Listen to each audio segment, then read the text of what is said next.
कागलमधील गहिनीनाथ हजरत गैबीपीर उरूस यंदा परंपरेनुसार शिस्तबद्ध पद्धतीनं साजरा करण्याचा निर्णय गावच्या बैठकीत घेण्यात आला। 22 ऑक्टोबर ते 28 ऑक्टोबर दरम्यान उरूस होणार असून या संदर्भात उरूस कमिटीचे अध्यक्ष रणजित पाटील यांच्या अध्यक्षतेखाली बैठक घेण्यात आली।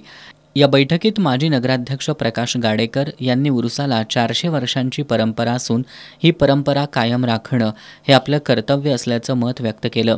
उरूस काळात होणारे कार्यक्रम सुरळीत पार पाडण्यासाठी पोलिसांनी कठोर भूमिका घ्यावी, तसंच स्थानिक व्यापाऱ्यांनी बाहेरील व्यापाऱ्यांना सहकार्य करावं असं आवाहन त्यांनी केलं।